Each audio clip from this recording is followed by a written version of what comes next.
Le jeune géant. Un paysan avait un fils qui n'était pas plus gros que le pouce. Il ne grandissait nullement, et en plusieurs années sa taille ne s'accrut pas d'un cheveu. Un jour que le père allait au champ labourer, le petit lui dit : « Père, je veux sortir avec toi. » « Moi ? Sortir avec moi ? » dit le père. « Reste donc ici. Tu ne ferais que nous gêner dehors ? Et de plus on pourrait bien te perdre. » Mais le petit nain se mit à pleurer et, pour avoir la paix, son père le prit dans sa poche et l'emmena avec lui. Quand on fut arrivé sur la pièce de labour, il l'assit au bord d'un sillon fraîchement ouvert.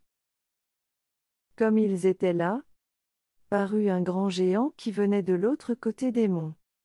« Vois-tu le grand croque-mitaine ? » dit le père qui voulait faire peur à son fils, afin de le rendre plus obéissant. « Il vient pour te prendre. » Mais le géant, qui avait entendu cela, arriva en 2 pas au sillon, prit le petit nain et l'emporta sans dire un mot. Le père, muet de frayeur, n'eut pas même la force de pousser un cri.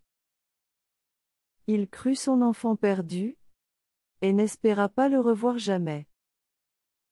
Le géant l'avait emmené chez lui. Il l'y allaita lui-même, et le petit nain prit tout à coup sa croissance.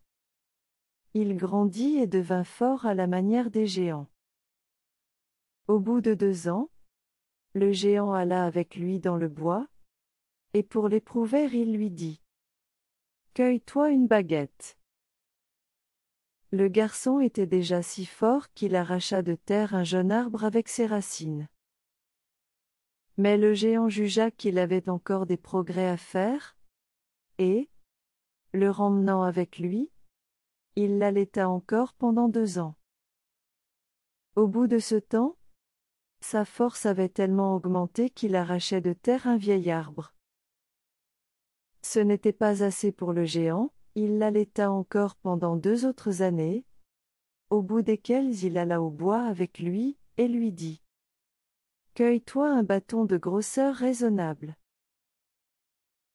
Le jeune homme arracha de terre le plus gros chêne de la forêt, qui fit entendre d'horribles craquements, et un tel effort n'était qu'un jeu pour lui. « C'est bien, dit le géant, ton éducation est faite. » Et il le ramena sur la pièce de terre où il l'avait pris.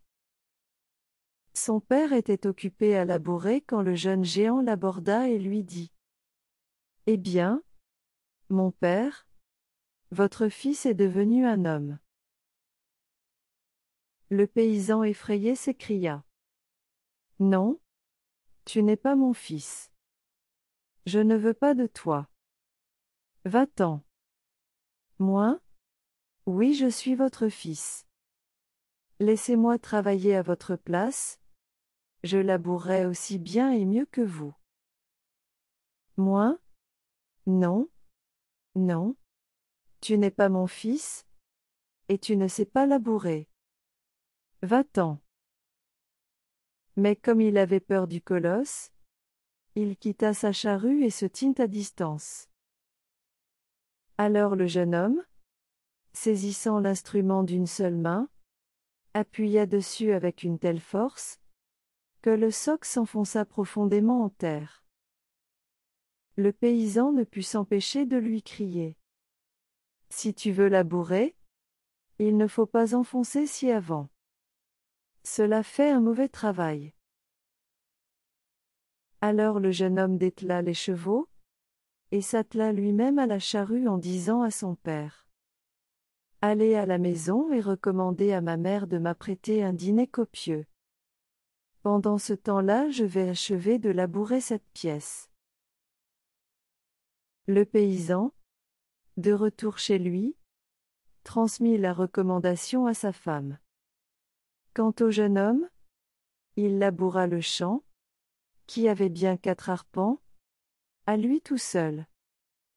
Et ensuite il le herça en traînant 2 herses à la fois. Quand il eut fini, il alla au bois, arracha 2 chaînes qu'il mit sur ses épaules, et, suspendant à l'un les 2 herses et à l'autre les 2 chevaux, il emporta le tout chez ses parents, aussi aisément qu'une botte de paille. Lorsqu'il fut entré dans la cour, sa mère, qui ne le reconnaissait pas, s'écria. « Quel est cet affreux géant ? » « C'est notre fils, » dit le paysan. « Moi ? Non, » dit-elle, « notre fils n'est plus. Nous n'en avons jamais eu un si grand. Il était tout petit. » Et s'adressant à lui encore une fois. « Va-t'en, » cria-t-elle, « nous ne voulons pas de toi. » Le jeune homme ne disait pas un mot. Il mit ses chevaux à l'écurie, leur donna du foin et de l'avoine, et fit pour eux tout ce qu'il fallait. Puis, quand il eut fini, il entra dans la chambre, et s'asseyant sur un banc. « Mère, » dit-il, « j'ai faim. Le dîner est-il prêt ? » « Moi ? Oui, » répondit-elle, en mettant devant lui 2 grands plats tout pleins, qui auraient suffi à nourrir pendant 8 jours elle et son mari. Le jeune homme eut bientôt mangé tout, et il demanda s'il n'y en avait pas encore. « Non, c'est tout ce que nous avons. » « Moi ? C'était pour me mettre en appétit. Il me faut autre chose. » Elle n'osa pas lui résister, et mit au feu une grande marmite pleine de lard, qu'elle servit dès qu'il fut cuit. « À la bonne heure, » dit-il, « voilà une bouchée à manger. » Et il avala tout, sans que sa faim en fût encore apaisée.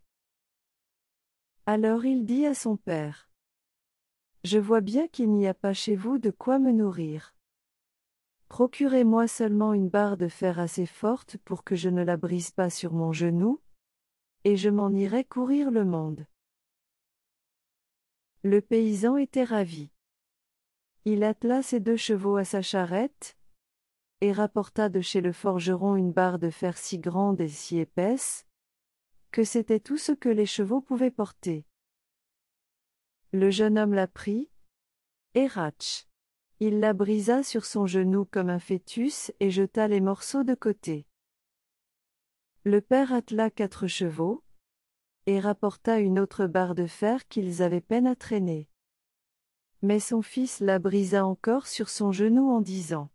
« Celle-ci ne vaut rien encore. Allez m'en chercher une plus forte. » Enfin le père mit 8 chevaux, et en rapporta une que l'attelage transportait à peine. Quand le fils l'eut prise dans sa main, il en cassa un petit bout à l'extrémité et dit à son père.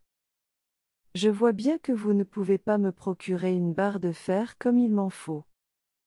Je m'en vais de chez vous. » Pour courir le monde il se fit compagnon forgeron. Il arriva dans un village où il y avait un forgeron avare, ne donnant jamais rien à personne et voulant toujours tout garder pour lui tout seul. Il se présenta dans sa forge et lui demanda de l'ouvrage. Le maître était ravi de voir un homme si vigoureux, content qu'il donnerait un bon coup de marteau et gagnerait bien son argent. « Combien veux-tu de gages ? » lui demanda-t-il. « Moi ? Rien, » répondit le garçon. « Seulement, à chaque quinzaine, quand on payera les autres, je veux te donner 2 coups de poing que tu seras obligé de recevoir. » L'avare était enchanté du marché, qui épargnait son argent. Le lendemain, ce fut au compagnon étranger à donner le premier coup de marteau, quand le maître eut apporté la barre de fer rouge. Il frappa un tel coup que le fer s'écrasa et s'éparpilla. et l'enclume en fut enfoncée en terre si profondément, qu'on ne put jamais la retirer. Le maître en colère lui dit: Tu ne peux pas faire mon affaire? Tu frappes trop fort. Que veux-tu que je te paye pour l'unique coup de marteau que tu as donné? Moi? Je ne veux que te donner un petit coup, pas davantage. Et il lui donna un coup de pied qui le fit sauter par-dessus 4 voitures de foin. Puis il chercha la plus grosse barre de fer qu'il put trouver dans la forge, et la prenant à sa main comme un bâton, il continua sa route.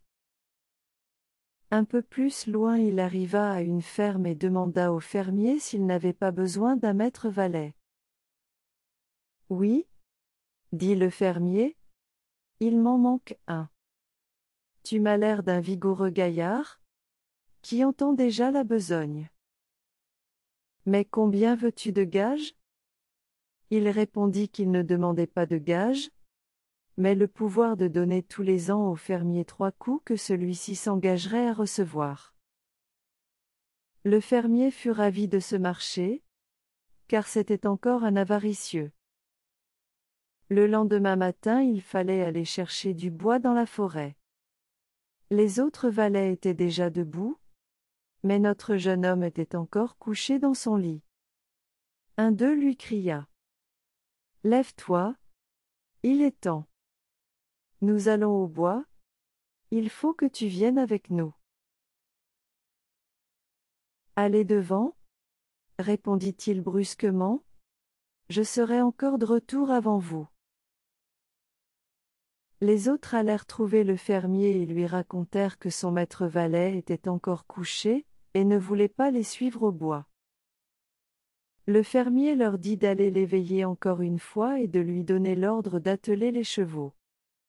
Mais le maître valet répondit de nouveau: Allez devant, je serai de retour avant vous. Il resta couché encore 2 heures. Au bout de ce temps il se leva, alla cueillir 2 boisseaux de pois, et s'en fit une bonne bouillie qu'il mangea paisiblement, après quoi il attela les chevaux pour conduire la charrette au bois. Pour arriver à la forêt il fallait prendre un chemin creux. Il y fit d'abord passer sa charrette, puis, arrêtant les chevaux, il revint par derrière et boucha la route avec un abatis d'arbres et de broussailles, si bien qu'il n'y avait plus moyen de passer. Quand il entra dans la forêt, les autres s'en retournaient avec leurs charrettes chargées. Il leur dit: Allez, allez toujours, je serai à la maison avant vous. Et, sans pousser plus loin, il se contenta d'arracher 2 arbres énormes qu'il jeta sur sa charrette, puis il prit le chemin du retour. Quand il arriva devant l'abatis qu'il avait préparé, les autres y étaient arrêtés et ne pouvaient pas passer. Eh bien, leur dit-il, si vous étiez restés comme moi ce matin, vous auriez dormi 1 heure de plus, et vous n'en seriez pas rentrés plus tard ce soir. Et comme ces chevaux ne pouvaient plus avancer, il les détela, les mit sur la charrette, et, prenant lui-même le timon à la main, il entraîna tout cela comme une poignée de plumes. Quand il fut de l'autre côté: Vous voyez, dit-il aux autres, que je m'en tire plus vite que vous. Et il continua son chemin sans les attendre. Arrivé dans la cour, il prit un arbre à sa main et le montra au fermier en disant: N'est-ce pas une jolie bûche? Le fermier dit à sa femme: C'est un bon serviteur. S'il se lève plus tard que les autres, il est de retour avant eux. Il servit le fermier pendant 1 an. Quand l'année fut expirée et que les autres valets reçurent leurs gages, il demanda aussi à se payer des siens.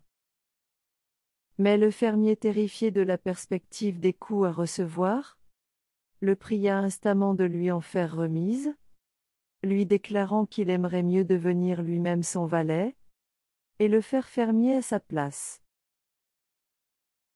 Non, répondit-il, je ne veux pas être fermier. Je suis maître valet, et je veux rester tel. Mais ce qui a été convenu doit être exécuté. Le fermier offrit de lui donner tout ce qu'il demanderait. Mais ce fut en vain. Il répondit toujours. Non. Le fermier, ne sachant plus à quel saint se vouer, réclama un répit de 15 jours pour chercher quelque échappatoire. L'autre y consentit. Alors le fermier rassembla tous ces gens et leur demanda conseil. Après y avoir longuement réfléchi, ils répondirent qu'avec un tel maître valet personne n'était sûr de sa vie, et qu'il tuerait un homme comme une mouche. Ils étaient donc d'avis qu'il fallait le faire descendre dans le puits, sous prétexte de le nettoyer, et, une fois qu'il serait en bas, lui jeter sur la tête des meules de moulin qui étaient déposées près de là, de façon à le tuer sur la place. Le conseil plut au fermier, et le maître valet s'apprêta à descendre dans le puits. Quand il fut au fond, ils lui jetèrent des meules énormes, et il lui croyait la tête écrasée. Mais il cria d'en bas. Chassez les poules de là-haut. Elles grattent dans le sable et m'en envoient des grains dans les yeux. J'en suis aveuglé. Le fermier fit. Chou, chou. Comme s'il avait chassé les poules. Quand le maître valet eut fini et qu'il fut remonté. Voyez, dit-il, mon beau collier. C'était la plus grande des meules qu'il avait autour du cou. Le maître valet exigeait toujours ses gages, mais le fermier lui demanda encore 15 jours de réflexion. Ces gens lui conseillèrent d'envoyer le jeune homme au moulin enchanté pour y faire moudre son grain pendant la nuit. Personne n'en était encore sorti vivant le lendemain. Cet avis plut au fermier, et à l'instant même il commanda à son valet de porter 8 boisseaux de blé au moulin et de les faire moudre pendant la nuit, parce qu'on en avait besoin tout de suite. Le valet mit 2 boisseaux de blé dans sa poche droite, 2 dans sa poche gauche, en chargea 4 dans un bissac, 2 par devant et 2 par derrière, et ainsi lesté il se rendit au moulin. Le meunier lui dit qu'on pouvait bien moudre pendant le jour, mais non pendant la nuit, et que ceux qui s'y étaient risqués avaient été tous trouvés morts le lendemain. Je n'y mourrai pas, moi, répondit-il. Allez vous coucher et dormez sur les 2 oreilles. Et entrant dans le moulin, il engrena son blé comme si de rien ne se fût agi. Vers 11 heures du soir, il entra dans le bureau du meunier et s'assit sur le banc. Mais au bout d'un instant, la porte s'ouvrit d'elle-même, et il vit entrer une grande table, sur laquelle se posèrent tout seuls des plats et des bouteilles remplies d'excellentes choses, sans qu'il parût personne pour les apporter. Les tabourets se rangèrent aussi autour de la table. Toujours sans que personne apparût.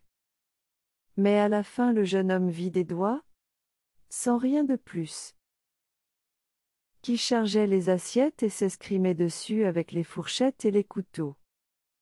Comme il avait faim et que les plats fumaient, il se mit aussi à table et mangea à son appétit. Quand il eut fini de souper et que les plats vides annoncèrent que les invisibles avaient fini également, il entendit distinctement qu'on soufflait les lumières, et elles s'éteignirent tout à la fois. Alors, dans l'obscurité, il sentit sur sa joue quelque chose comme un soufflet. Si l'on recommence, dit-il tout haut, je m'y mets aussi. Il en reçut cependant un second, et alors il riposta. Les soufflets donnés et rendus continuèrent toute la nuit, et le jeune géant ne s'épargna pas à ce jeu. Au point du jour tout cessa. Le meunier arriva et s'étonna de le trouver encore en vie. Je me suis régalé, lui dit le géant. J'ai reçu des soufflets, mais je les ai bien rendus. Le meunier était plein de joie, car son moulin était délivré. Il voulait donner au géant beaucoup d'argent pour le remercier. De l'argent? Dit celui-ci. Je n'en veux pas. J'en ai fi qu'il ne m'en faut. Et prenant ses sacs de farine sur son dos, il retourna à la ferme et déclara au fermier que sa commission était finie et qu'il voulait ses gages. Le fermier était bien effrayé. Il ne pouvait tenir en place. Il allait et venait dans la chambre et les gouttes de sueur lui tombaient du front. Pour respirer un peu, il ouvrit la fenêtre. Mais, avant qu'il eût le temps de se méfier, le maître valet lui donna un coup qui l'envoya par la fenêtre dans les airs, où il monta toujours jusqu'à ce qu'on le perdît de vue.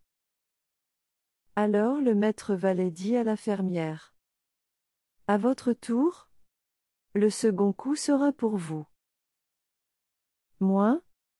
Non, non, » s'écria-t-elle, « on ne frappe pas les femmes. » Et elle ouvrit l'autre fenêtre, car la sueur lui coulait aussi du front. Mais le coup qu'elle reçut l'envoya dans les airs encore plus haut que son mari, parce qu'elle était plus légère. Son mari lui criait: « Viens avec moi. » Et elle lui répondait: « Viens avec moi, toi. Je ne peux pas y aller, moi. » Et ils continuèrent à flotter dans l'air sans parvenir à se rejoindre. Et peut-être y flotte-t-il encore. Quant au jeune géant, il prit sa barre de fer et se remit en route.